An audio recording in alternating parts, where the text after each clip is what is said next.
Oh, hey, look! I wonder what those guys are jamming out to. Raised by the savages, know you couldn't handle this. Everyone who battled me, they falling like an avalanche. Got them falling back to back, take them all just hand in hand. Y'all going home, so better pack your bags. I'm a heavy hitter, come take a sip of this potion. It float like a butterfly, I'm floating like the ocean. Battle cries of music to my ears, I'm the composer. Y'all can never hurt me, got you wilting like the roses.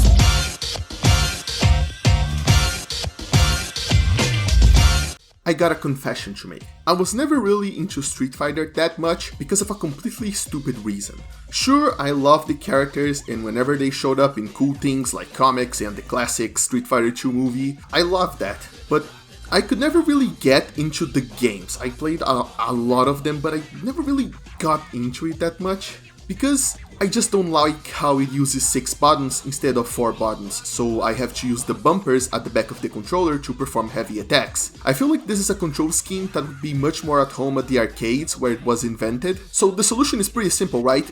Just buy a fight stick. But, I'm super bad at doing motion inputs on an arcade stick, even worse than I already am on a pad, so while I did end up playing many Street Fighter titles throughout my life, I never could really surpass this barrier of the control scheme. So, imagine my surprise when Capcom announced modern controls. That's right, a new control scheme that only used the 4 face buttons for attacks. I mean, sure, your character would be a bit handicapped by not being able to perform its full functionality to use its entire kit, shall we say, but you would still have full control of a character in order to use the tools that are available. You wouldn't get all of the tools, but the tools that are available you would be able to get with much easier controls. And it just seemed like a much better compromise than stylish mode in other games, which sometimes worked like they were playing the game for you and made you really predictable in a fight. What really sealed the deal though for me after that was when Capcom just blew my mind by straight up announcing a full-on single-player open-world mode called World Tour. When I saw that, I couldn't believe it. I just couldn't believe it. Open world Street Fighter? That's definitely not in my bingo card for this timeline. So, as a single player enthusiast and RPG lover, I am here today to review World Tour. I will not review Street Fighter 6. I will not review the intricacies of the combat system, so if you came here to listen if the Abare of the Yomi is active guard when you do the 720 input, then you came to the wrong place because I don't know what any of those words mean. I just search random shit in the fighting game glossary. No. This review is strictly for RPG fans and single-player casuals who want to know if Street Fighter 6 World Tour mode alone is worth the price of entrance. To keep myself focused on this specific topic, I haven't even played any single mode that is not World Tour before writing this review. This entire endeavor has only one goal: to peek into an alternate universe where this mode was the only thing available and figuring out if it would still be worth bringing this game with you to a deserted island with absolutely no internet connection. So I've been thinking about strength, man. Strength, might, the power to fight. Is it money, authority, a cool job, a ton of likes? Once you start the mode, you get some cool, slick narration talking about the meaning of strength, which is the theme of this game, and honestly of too many martial arts stories to count. Once it is done, you are thrown straight into the character creator, and there is no need to ponder too much here, even if you really want to build a character, since you can just change it out later for the measly cost of 1000 Zenny, which, trust me, it's not that much money. Personally, I like the default character that we have been seeing in the trailer so far, so I just gave in a throw and a scar and a beauty mark, I guess, because honestly, why not? And even though I didn't make him an abomination of any kind, I just lightly tweaked the default character, he still fucked up his photo anyway. Luck's just not on my side today. No, the one on my side is Luke! Heh, get it? So we are immediately off to play a little bit of a tutorial with his help. You don't need to play any of the tutorials that exist outside of World Tour or really any other mode to get your start here. The game will very gently introduce you to every single mechanic. And by gently, I mean really gently, glacially slow. It took me 2 hours before I unlocked the Arts Gouge, and even longer to unlock the Drive Gouge, which is crucial to executing some of the most interesting combat options in your arsenal. This mode is clearly geared towards people with little experience with fighting, and it really wants to make them feel comfortable with every single step. That being said, you don't really get much training with Luke before you get interrupted by Bosch. You see, Bosch needs to get strong, and he needs to get strong now. So Luke decides to tell him to take a chill pill and sends you off to explore Metro City together. There you learn how to fight, how to eat, and how to buy clothes. Don't ask me why a grown-up man needs a tutorial to learn how to do all of those things, okay? Just humor Luke, okay? After some friendly rivalry moments with Bosch, he immediately sets off to do important things, and you set off to do stuff around the city.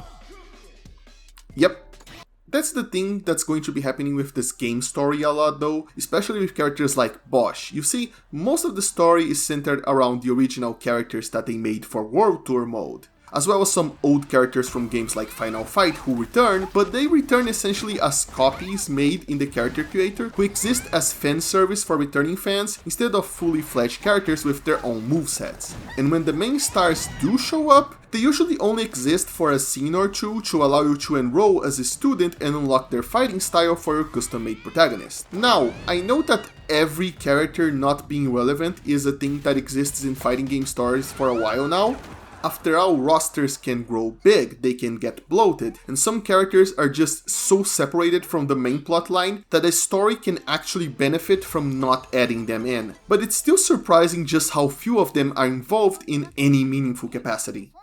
But let's leave all of that for later. For now, let's focus on the real stars of this mode, its real strong points, the RPG elements and the world itself. Starting with the RPG elements, because yeah, this game might as well be a fully fledged action RPG in the vein of Yakuza, only instead of a third-person brawler, the preferred fighting system is the usual street fighting you know and love. Though, in fact, this game can feel at times like even more of an RPG than Yakuza, because unlike that series, as well as other action games with deep upgrade systems, Street Fighter 6 has a very basic system, yet one that actually requires you to commit to a build. Yes, a build. Unlike other games that let you upgrade everything until you become a god-slaying machine if you grind enough, every time you level up here, you get a certain quantity of skill points to upgrade your character, but every single upgrade is a binary choice that locks you out of another possible skill.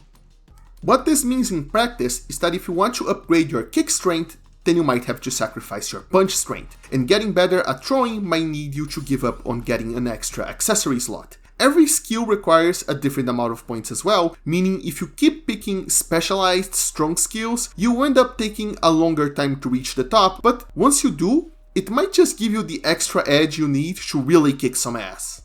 And speaking of accessory slots, this game also has gear. That's right, equipment. It mostly affects your defensive stats, but accessories can also give you all sorts of interesting buffs and debuffs that might aid your build or make your life harder. I also just absolutely love the attention to detail that the developers gave to the store menu when you decide to rotate your character. Instead of just rotating like he's in a weird platform of some kind, he actually turns around and checks himself out from the new angle. Damn, I just really love all of these details, and you are going to hear more about them before this review is over for sure. Beyond gear, you also get to buy as well as find items that you can use during battles to recover health or to buff your moves. But how do you buy all of these cool items and gear? With Zenny, of course, the worldwide currency you can use anywhere, because Street Fighter solved the economy, okay? Street Fighter just solved the economy. Everywhere just use Zennies.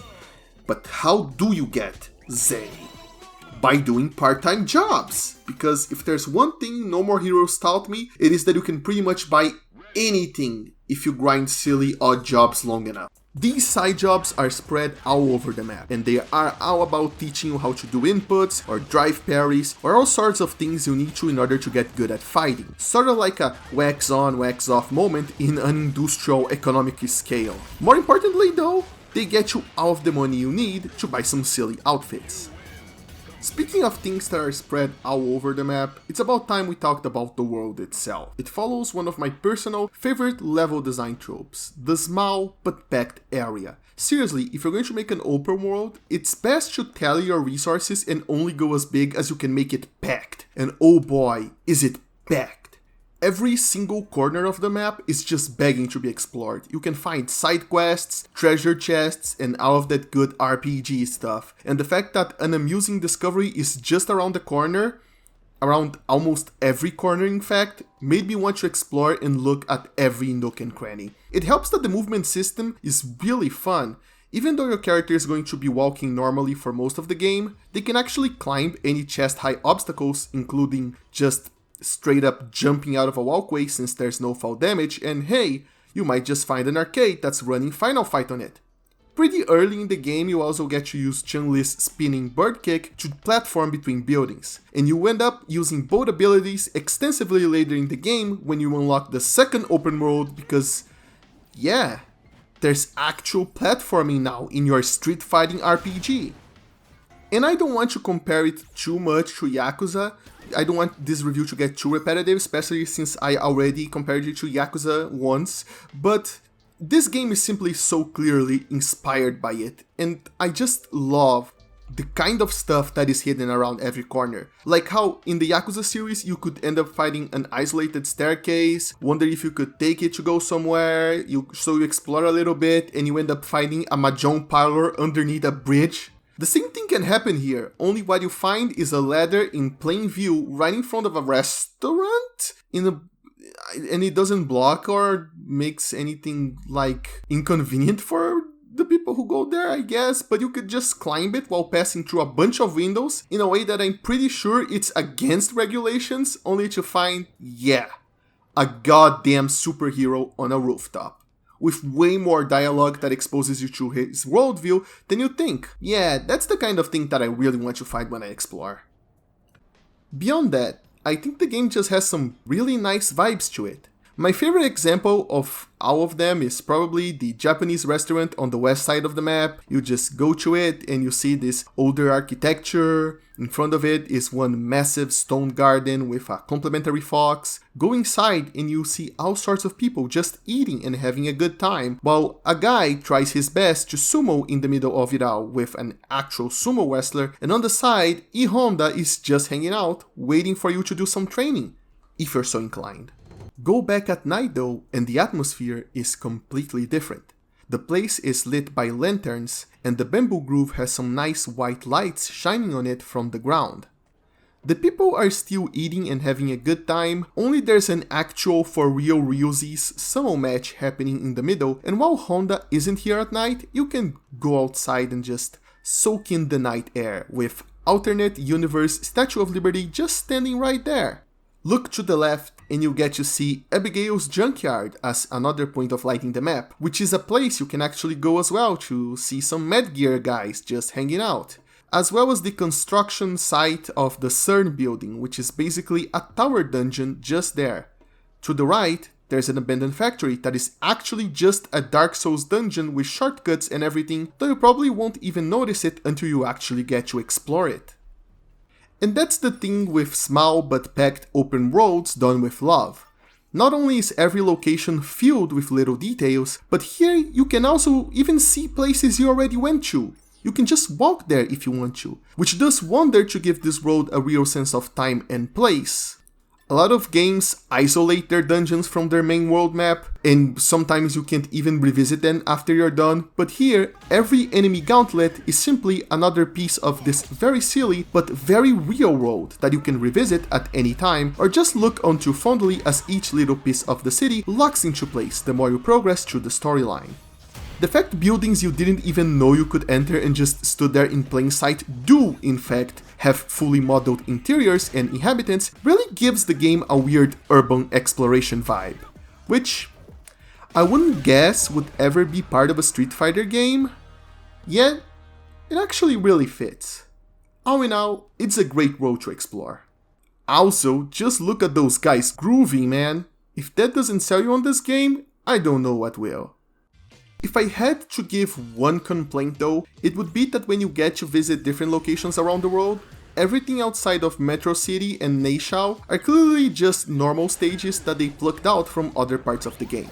Which is fine, but clearly showcases the limits of the game in ways the rest of it absolutely does not. I gotta say though, I don't even have a solution for this. It would be easy to say that they should have just expanded the available open worlds instead of spending time on the stages, but that's kind of the point, isn't it? They already have the stages available. They can't just spend all of their resources in World Tour, or else the rest of the game wouldn't exist. So, I just decided to accept this. The game is definitely better off with this decision, for sure. It's about time I talk about fighting though. I mean, we are this deep into the video and I still haven't reached the point of talking about the fighting on a game called Street Fighter 6. So I really want to let you know that yes, you do fight in the streets. So this is definitely not false advertisement on the part of Capcom. You don't even have to go out of your way to find a good fight, since in a move that's closer to Pokemon, almost everybody is always down to fight. Just approach a person and press the fight button to instantly challenge them. Some of them are aggressive and will come to bring the fight to you, and if you want an advantage, you can use one of your special skills to start a fight by dealing additional damage. I never did that with normal people though, only with enemy NPCs, because with normal people that's just kind of a dick move to do. Battles against normal people are usually one-on-one, and they are much more skilled than the mob battles against multiple enemies. Our opponents have optional tasks that you can check out on the pause menu, and completing those during the fight will net you additional items or EXP.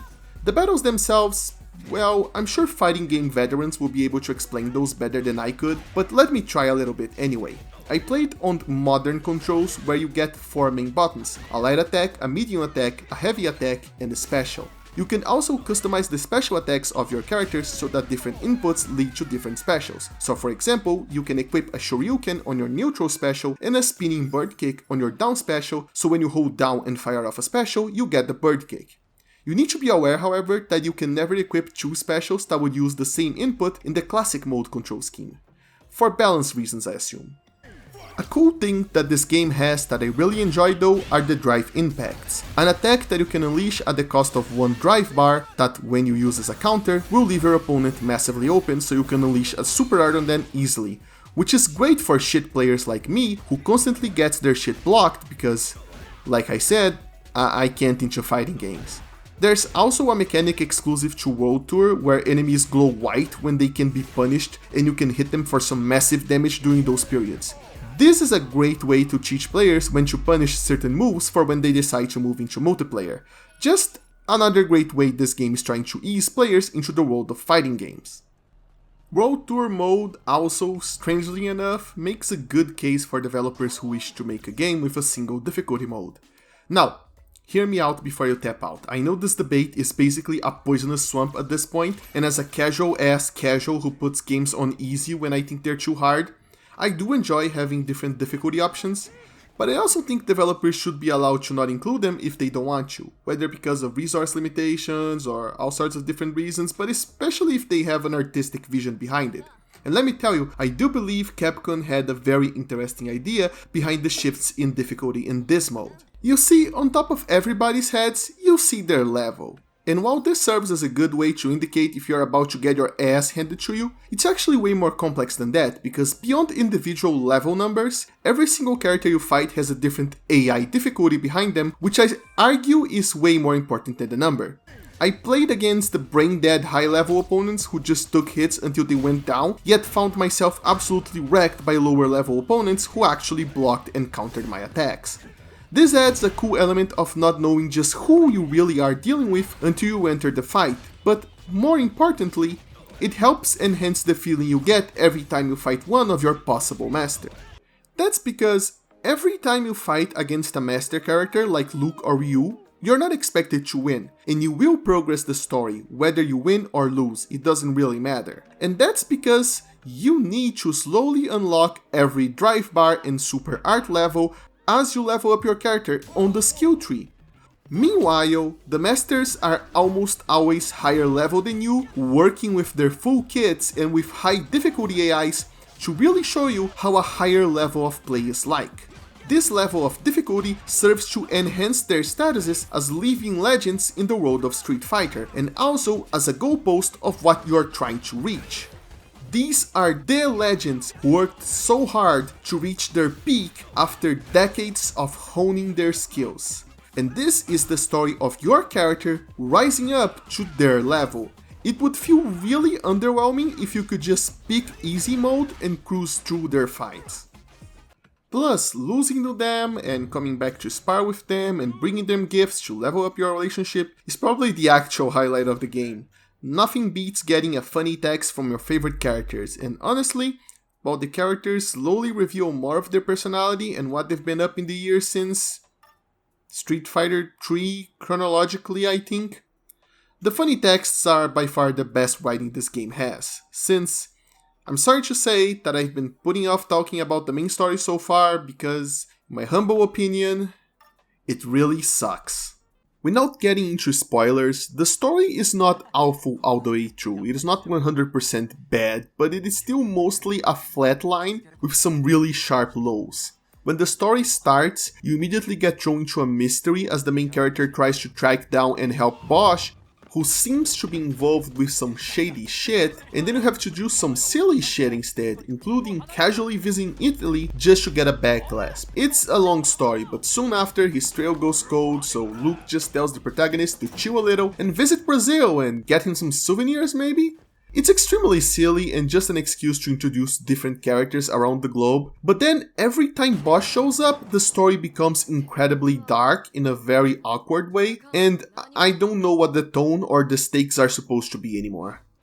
And yes, I do know that there are plenty of stories who jump skip rope with tone like it's nothing. Some of my favorite stories do that, but here it doesn't feel deliberate, or at least it doesn't feel well thought out. Here it feels messy and deeply unsatisfying. Characters are constantly introduced and forgotten 5 minutes later, and not just side characters or characters that you would expect just to cameo and stay on the sideline, but main characters that clearly have some deep involvement in the plot simply do not show up at the important moments. I want to flash a shining spotlight on the one and only Ken Masters, who is the focus of the prequel comic, which I don't know if I should recommend reading or not, because on one hand, I feel like it is essential to understand the background of the main conflict in this story, but on the other hand, it is simply not followed up in any meaningful capacity.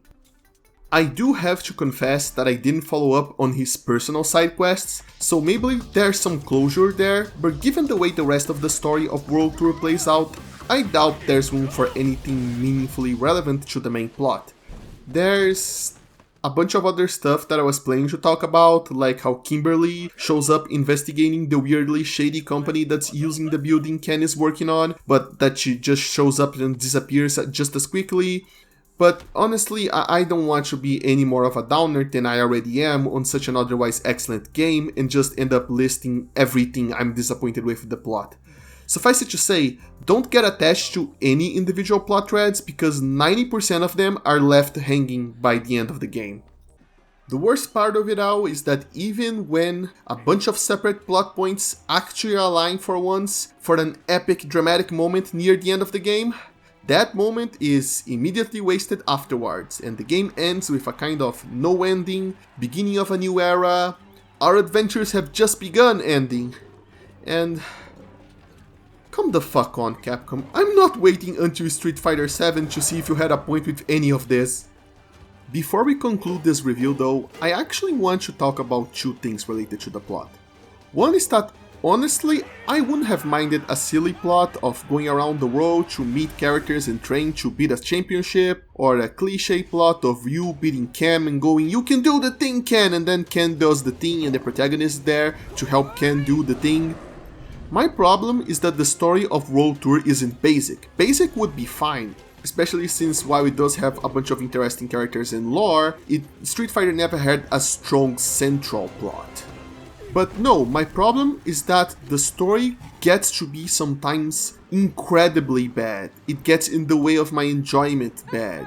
And I get it if not everyone thinks the same. I bet if you laid out everything that happens neatly in a Wikipedia page, I could probably read it and go, huh, that's interesting.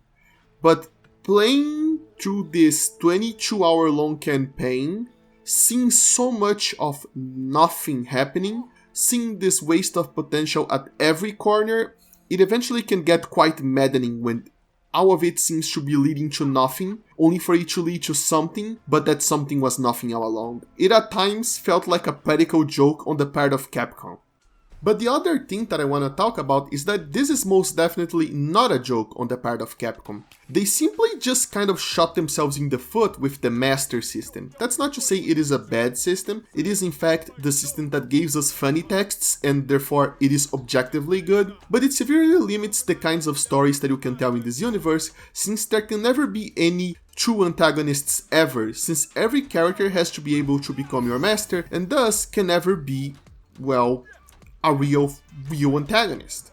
Though I would argue that they could totally throw a few of them in jail and have them train you from jail in their free time, out of the goodness of their hearts or honestly just boredom, just so that the plot could have some actual consequences, I mean.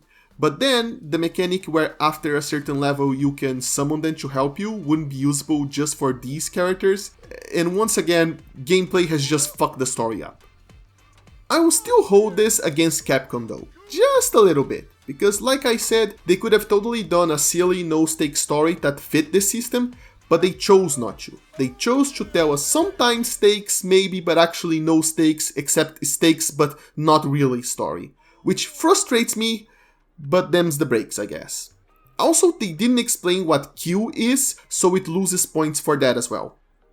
I didn't even play any version of Street Fighter 3, I just really wanted Q to show up because he's a Robot Detective K looking ass motherfucker and I really dig K's drip. I mean, just look at him.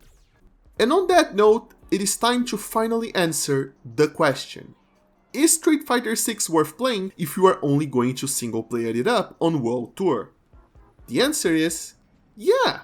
I mean, story is garbage, but everything else is pretty damn good. It is too good to not recommend, especially if you are one of those normal human beings who are able to ignore bad stories. And if you are willing to dig into the online modes, which I haven't yet at all, then there is no doubt that you'll be able to get even more hundreds of hours out of this. So if you're worried about quantity, then don't. Because Street Fighter 6 has content bursting out of the seams of every kind for every player, which is very good. Final verdict?